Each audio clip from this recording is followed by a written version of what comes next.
ሰላም ሰላም የተወደዳችሁ ቅዱሳን በእያላችሁበት ከእግዚአብሔር አብ ከአባታችን ከጌታችንም ከኢየሱስ ክርስቶስ ጸጋና ሰላም ለሁላችሁ ይሁን። ይህ የጸጋ መግቦት አገልግሎት የዩቲዩብ ቻናል ነው። ለዚህ የዩቲዩብ ቻናል አዲስ ሆናችሁ ሰብስክራይብ እና ሼር በማድረግ እንድትከታተሉኝ በጌታ ፍቅር ጠይቃለሁ። በዚህ የዩቲዩብ ቻናል ላይ ዘወትር ማገለግላችሁ እኔ ወንድማችሁ ዮናስ በድሉ ነኝ። ዛሬ ከባለፈው የቀጠለውን የመጽሐፍ ቅዱስ ሐሳብ ይዤላችሁ መጥቻለሁ። ባለፈው ስለ እምነት የተወሰነ ሐሳብ ተመልክተናል። እምነት ማለት ከእግዚአብሔር ቃል አንፃር መታዘዝ፣ ከስጦታው አንፃር መቀበል፣ ከተስፋው አንፃር ደግሞ እርግጠኝነት እንደሆነ እነኚህ ሶስቱን ሐሳብ ዘርዝሬ በዋናነት ደግሞ የመጀመሪያውን ከእግዚአብሔር ቃል አንፃር መታዘዝ ነው ስንል ምን ማለታችን ነው የሚለውን የመጽሐፍ ቅዱስ ሐሳብ በተወሰነ መንገድ ለማብራራት ሞክሬያለሁ። የእግዚአብሔር ቃል በየዘመናቱ እግዚአብሔር ቃሉን ወደ ሰው ልጆች ይልካል። እምነት ማለት ደግሞ ከእግዚአብሔር ዘንድ ለሚመጣው ለጊዜው ቃል የምንሰጠው ትክክለኛ ምላሽ ነው። በዚህም ደግሞ የተመሰከረላቸው የእምነት አባቶች በዕብራውያን 11 ቁጥር 1 ጀምሮ በዝርዝር ተቀምጠዋል። ከአዳም ውጭ ያሉት ከአቤል ጀምሮ ያሉት የሰው ልጆች በሙሉ እግዚአብሔር በተለያየ ዘመን ቃሉን ሲልክላቸው ነበር። እነሱም ቃሉን ሰምተው ሲታዘዙ ነበር። ስለዚህ ከእግዚአብሔር ቃል አንፃር እምነት ማለት ወይም ደግሞ አንድ ሰው አማኝ የሚባለው ከቃሉ አንፃር ለቃሉ ሲታዘዝ ነው፣ ወይም ደግሞ ከእግዚአብሔር ለመጣው ቃል ሰምቶ ትክክለኛውን ምላሽ ሲመልስ ነው ብለን አዳም የእምነት አባት ያልሆነበት ምክንያቱ አዳም ከእግዚአብሔር እንደማንኛውም ሰው እሱም ወይም ደግሞ እንደመጀመሪያ ሰው ቃል መጥቶለት ነበር፣ ትእዛዝ መጥቶለት ነበር፣ ለዛ ቃል አልታዘዘም። ስለዚህ በዚህ ምክንያት የእምነት አባት ተብሎ በመጽሐፍ ቅዱሳችን ላይ ላይሰፍር ይችላል ማለት ነው። ስለዚህ በዚህ መንገድ ከእግዚአብሔር ቃል አንፃር መታዘዝ ነው ያልኩበትን ሐሳብ በትንሹ ለማብራራት ሞክሬያለሁ። ዛሬ ደግሞ ከስጦታው አንፃር መቀበል ነው። ከስጦታው አንፃር ስጦታውን የምንቀበልበት መንገድ ነው እምነት ማለት። የተሰጡን የእግዚአብሔር ስጦታዎች በዝርዝር ስንመለከታቸው ጽድቅ፣ ሰላም፣ ደህንነትና እንዲሁም የዘላለም ሕይወት ናቸው። እነኚህ ከእግዚአብሔር ዘንድ የተሰጡን ስጦታዎች ናቸው። እነኚህ ስጦታዎች ከእግዚአብሔር እኛ የምንቀበልባቸው መንገድ እግዚአብሔር እነኚህን ለሰው ልጆች በሙሉ ሰጥቷል። ሁሉም ሰው ይሄንን ስጦታ መቀበል መብት አለው። ነገር ግን የሚቀበልበት ምክንያቱ ወይም ደግሞ መንገዱ እምነት ይባላል። ስለዚህ መጽሐፍ ቅዱስ ደግሞ ይህንን ነገር በግልጽ ይናገራል። እስቲ ሮሚ መጽሐፍ ምዕራፍ 3 ከቁጥር 21 ላይ ያለው ላንብብላችሁ። እንደዚህ ይላል ከ20 ጀምሮ፣ ይህም የሕግን ሥራ በመስራት ሥጋ የለበሰ ሁሉ በእርሱ ፊት ስለማይጸድቅ ነው፣ ኃጢአት በሕግ ይታወቃልና። አሁን ግን በሕግና በነቢያት የተመሰከረለት የእግዚአብሔር ጽድቅ ያለ ሕግ ተገልጧል። የማ ጽድቅ? የእግዚአብሔር ጽድቅ። የሰው ጽድቅ አለ እንደምናውቀው፣ የእግዚአብሔርም ጽድቅ ደግሞ አለ። የሰው ጽድቅ ማለት ሰው በስራው መጽደቅ፣ በእግዚአብሔር ፊት ትክክል መሆን የሚሞክርበት መንገድ ነው። እሱ ደግሞ ተቀባይነት የለውም። ይሄ ግን የእግዚአብሔር ጽድቅ ነው። ይሄ የእግዚአብሔር ጽድቅ እርሱ ለሚያምኑ ሁሉ የሆነ በኢየሱስ ክርስቶስ በማመን የሚገኝ የእግዚአብሔር ጽድቅ ነው። ለሚያምኑ ሁሉ የቀረበ ነው፣ ደግሞም በማመን የሚገኝ ጽድቅ ነው። ስለዚህ መቀበያው መንገድ፣ ይህንን ጽድቅ የምንቀበልበት መንገድ ምንድነው? እምነት ይባላል ማለት ነው። ይሄንን መጽሐፍ ቅዱስ በደንብ ያስረግጥልናል። እንዲሁም ደግሞ ሮሚ 4 ከቁጥር 22 ላይ ደግሞ እንደዚህ ይላል፣ ስለዚህ ደግሞ ጽድቅ ሆኖ ተቆጠረለት። ነገር ግን ተቆጠረለት የሚለው ቃል ስለ እርሱ ብቻ የተጻፈ አይደለም፣ ስለ እኛም ነው እንጂ ካለ በኋላ ስለ በደላችን አልፎ የተሰጠውን እኛንም ስለማጽደቅ የተነሳውን ጌታችንን ኢየሱስ ክርስቶስን ከሙታን ባስነሳው ለምናምን። ስለዚህ ይሄ ጽድቅ የሚገኘው ለሚያምን ነው ማለት ነው። ስለዚህ እዚህ ጋር እምነት የጽድቅ መቀበያ መንገድ፣ ብቸኛው መንገድ እንደሆነ መጽሐፍ ቅዱስ ይነግረናል ማለት ነው። ይህንን ጽድቅ በስራችን ልናገኘው አንችልም፣ በራሳችን ድካም ልናገኘው አንችልም፣ በራሳችን ጥረት ልናመጣው የምንችለው ጽድቅ አይደለም። ብዙ ሰዎች እንደሚመስላቸው ጽድቅን ለማግኘት የሚሄዱበት ብዙ አይነት መንገድ አለ፣ የተሳሳተ መንገድ ማለት ነው። ነገር ግን መጽሐፉ የሚገኝበት መንገድ ወይም ደግሞ ስጦታውን የምንቀበልበት መንገድ አንድና አንድ እንደሆነ ይነግረናል። እሱም ደግሞ እምነት ነው ማለት ነው። በሌላም የመጽሐፍ ቅዱስ ክፍል አጠናክሮ በእምነት ብቻ ይሄ መዳን እንደሚገኝ ይናገራል። ገላትያ መጽሐፍ ምዕራፍ 2 ላይ ከቁጥር 16 እንደዚህ ይላል፣ ነገር ግን ሰው በኢየሱስ ክርስቶስ በማመን እንዲጸድቅ እንጂ በሕግ ሥራ እንዳይሆን አውቀን ሥጋ የለበሰ ሁሉ በሕግ ሥራ ስለማይጸድቅ እኛ ራሳችን በሕግ ሥራ ሳይሆን በክርስቶስ እምነት እንጸድቅ ዘንድ በክርስቶስ ኢየሱስ አምነናል። ነገር ግን ሰው በኢየሱስ ክርስቶስ በማመን እንዲጸድቅ እንጂ ሌላ መንገድ የለም። በኢየሱስ ክርስቶስ በማመን ብቻ ይሄ ጽድቅ እንደሚገኝ መጽሐፍ ቅዱስ ይናገራል። ፊልጵስዩስ መጽሐፍ ምዕራፍ 3 ከቁጥር 9 ላይ እንደዚህ ይላል። አሁን በእውነት ከሁሉ ይልቅ ስለሚበልጥ ስለ ኢየሱስ ክርስቶስ ስለ ጌታዬ ዕውቀት ነገር ሁሉ ጉዳት እንዲሆን እቆጥራለሁ።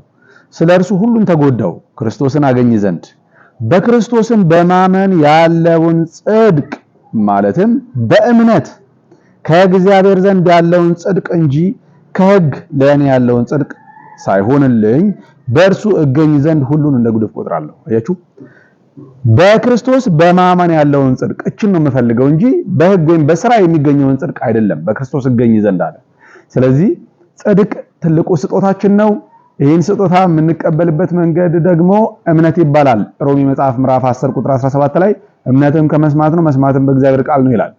ስለዚህ የሐዋርያት ሥራ 13 ላይ ካያችሁ አንድ ሽባ ሰው ሐዋርያው ጳውሎስ ወንጌል ሲመሰክር ይሰማ ነበረ። ከዛ በኋላ ጳውሎስ ምን አለው? ይድን ዘንድ እምነት እንዳለው አይቶ ተነሳና በእግር ተመላለስ አለው። አያችሁ፣ ይህንን እምነት ያመጣው ከየት ነው? የሚሰማው ወንጌል የተነሳ ነው።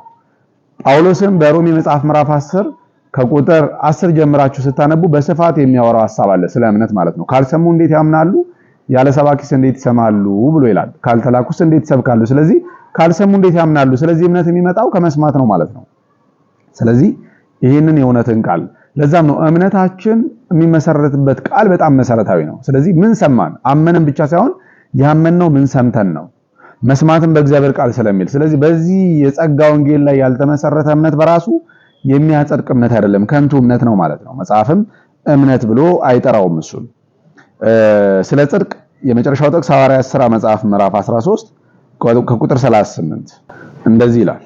እንግዲህ ወንድሞች ሆይ በእርሱ በኩል የኃጢአት ስርየት እንዲነገርላችሁ በሙሴ ሕግ ትጸድቁበት ዘንድ ከማይቻላችሁ ሁሉ ያመነ ሁሉ በእርሱ እንዲጸድቅ በእናንተ ዘንድ የታወቀ ይሁን። ያመነ ሁሉ በእርሱ እንዲጸድቅ የታወቀ ይሁን። እንዲህ ነው የዘመኑም የሃይማኖት አባቶች ረገጥ አድርገው ስለ ጽድቅ መናገር ያለባቸው።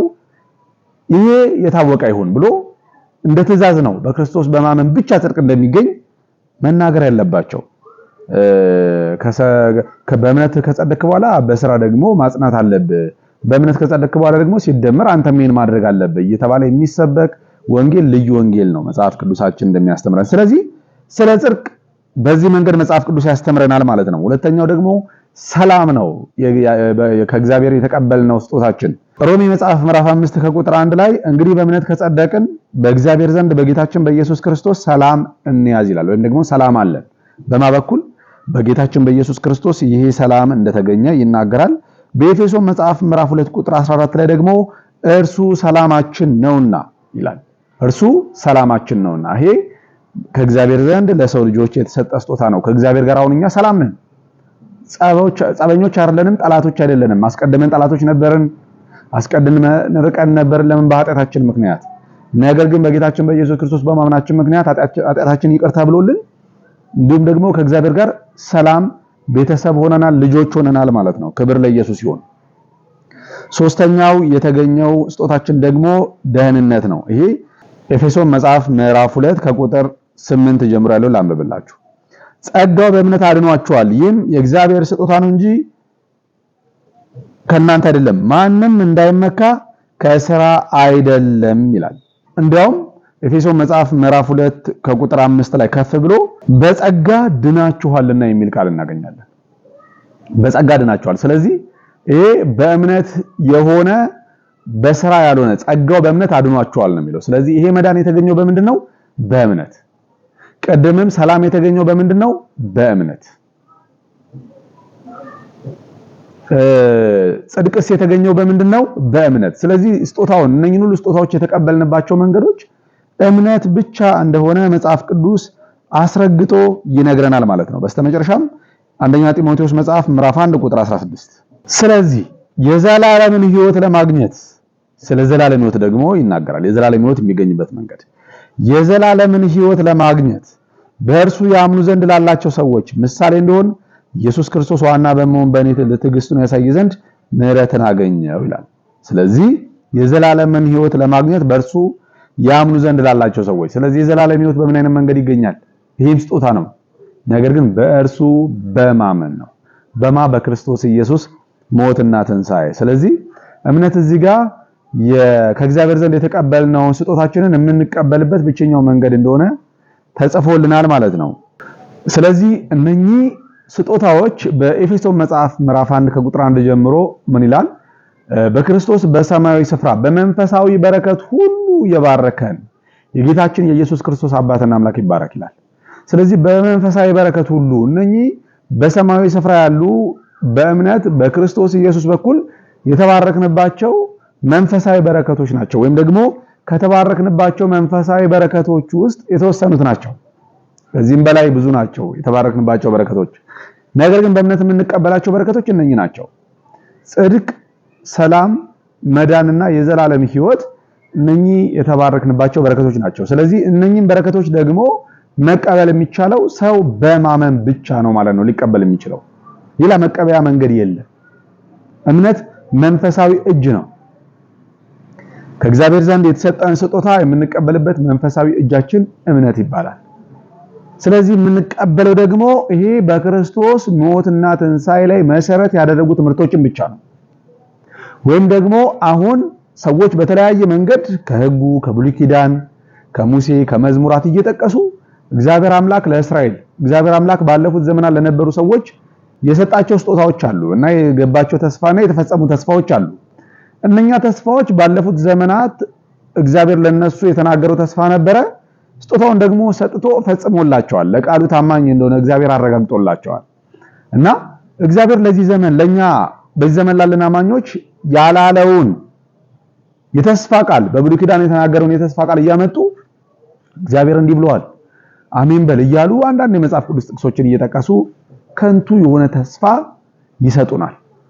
ነገር ግን የሚዘገይ ተስፋ ልብን ያደክማል እና ያላለውን እግዚአብሔር ያላለውን ነገር እግዚአብሔር እንዲህ ብሎሻል እግዚአብሔር እንዲህ ብለዋል እያልን እግዚአብሔርን ማስዋሸት የለብንም። እነኚህን ነገሮች ግን እግዚአብሔር በየትኛው ቃል ውስጥ ነው እነኚህን ስጦታዎች እንደሰጠን የተናገረው? በጸጋው ቃል ወይም ደግሞ በጸጋው ወንጌል ውስጥ ያሉ ስጦታዎች ናቸው። አሁን በሚሰበከው በዚህ ዘመን በሚሰበከው የጸጋ ወንጌል አይደል? እግዚአብሔር በዚህ ዘመን ለሰው ልጆች ሁሉ እንዲሰበክ የሰጠው የጸጋ ቃል አለ። እሱም የክርስቶስ ሞትንና የክርስቶስን ትንሣኤ ማዕከል ያደረገ የጸጋው ቃል። እነኚህ ስጦታዎችም ደግሞ ምክንያቶቹ የክርስቶስ ሞትና ትንሣኤ ናቸው። ስለዚህ ኢየሱስ ክርስቶስ ስለ ኃጢአት የሞቷል፣ ስለ ጽድቅ ተነስቷል ብለን በመናምንበት በዚህ በጸጋ ወንጌል ውስጥ ያሉ በረከቶች ናቸው እነኚህ። እና የሰውነት መለወጥ አለ፣ ትንሣኤ የሚባሉ ብዙ ትምህርቶች አሉ። ነገር ግን በዋናነት ደግሞ እነኚህ በዚህ በጸጋ ወንጌል ውስጥ ብቻ ያሉ መልእክቶች እንጂ በብሉይ ኪዳን ያሉ የመጽሐፍ ቅዱስ ሐሳቦች አይደሉም እነኚህ። እና ይሄ ነው ተስፋችን። እኛ በዚህ በጸጋ ወንጌል የተነገረልን የተሰበከልን ተስፋ ይሄ ነው። ስለዚህ ይሄንን ነገር በምንድን ነው የምንቀበለው? በእምነት እንመን። በማመን ብቻ የሚገኝ ስጦታ ስለሆነ ማለት ነው። ስለዚህ ይሄንን ይመስላል። በሚቀጥለው ክፍል ደግሞ በተስፋችን ላይ ያለ እርግጠኝነት ነው እምነት ማለት የሚለውን ሐሳብ እንማራለን ማለት ነው። ስላዳመጣችሁኝ አብራችሁኝ ስለቆያችሁ እጅግ በጣም አመሰግናለሁ። በያላችሁበት የጌታ ኢየሱስ ክርስቶስ ጸጋ ከሁላችሁ ጋር ይሁን። ሰላም ሁኑ።